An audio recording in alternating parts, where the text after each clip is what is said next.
আমার প্রণাম জানিয়ে আজকের নিবেদনে কবিগুরু রবীন্দ্রনাথ ঠাকুরের লেখা কবিতা বীর পুরুষ। মনে করো যেন বিদেশ ঘুরে মাকে নিয়ে যাচ্ছে অনেক দূরে, তুমি যাচ্ছ পালকিতে মা চড়ে, দরজা দুটো একটুকু ফাঁক করে। আমি যাচ্ছি রাঙা ঘোড়ার পরে, টকবগিয়ে তোমার পাশে পাশে। রাস্তা থেকে ঘোড়ার খুঁড়ে খুঁড়ে রাঙা ধুলার মেঘ ঘুরিয়ে আসে। সন্ধে হলো, সূর্য নামে পাটে, এলেম যেন জোড়া দিঘির মাঠে। ধুধু করে যে দিক পারে চাই, কোনোখানে জনমানব নাই। তুমি যেন আপন মনে তাই ভয় পেয়েছ, ভাবছো এলিম কোথা? আমি বলছি ভয় করো না মাগো, ওই দেখা যায় মরা নদীর সোতা। চোর কাটাতে মাঠ রয়েছে ঢেকে, মাঝখানেতে পথ গিয়েছে বেঁকে। গরু বাছুর নেই কোনোখানে, সন্ধে হতে গেছে গায়ের পানি। আমরা কোথায় যাচ্ছি কে তা জানে, অন্ধকারে দেখা যায় না ভালো। তুমি যেন বললে আমায় ডেকে, দিঘির ধারে ওই যে কিসের আলো। এমন সময় ওই যে কারা আসতেছে ডাকছে রে। তুমি ভয় পালকিতে এক কোণে ঠাকুর দেবতা স্মরণ করছো মনে।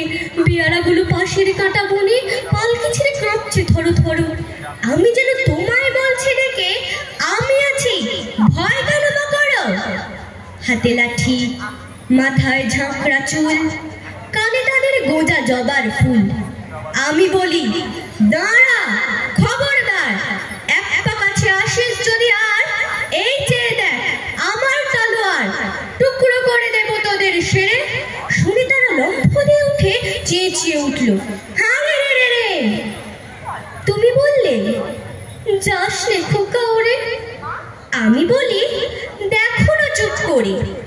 ছুটিয়ে ঘোড়া গেলেন তাদের মাঝে, ঢাল তলোয়ার ঝনঝনিয়ে বাজে। কি ভয়ানক লড়াই হলো মাঝে, শুনে তোমার গায়ে দেবে কাঁটা।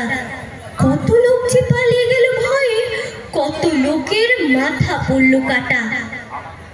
এত লোকের সঙ্গে লড়াই করে ভাবছো খোকা গেলই বুঝি মরে। আমি তখন রক্ত মেখে ঘেমে বলছি এসে লড়াই গেছে থেমে। তুমি শুনে পালকি থেকে নেমে চুমো খেয়ে নিচ্ছ আমার কোলে, বলছো ভাগ্যে বোকা সঙ্গে ছিল, কি দুর্দশাই হতো তা না হলে। রোজ কত কি ঘটে যাহা তাহা, এমন কেন সত্যি হয় না। ঠিক যেন এক গল্প হতো তবে, শুনতো যারা অবাক হতো সবে। দাদা বলতো কেমন করে হবে, খোকার গায়ে এত কি জোর আছে। পাড়ার লোকে সবাই বলতো শুনে, ভাগ্যে খোকা ছিল মায়ের কাছে। নমস্কার।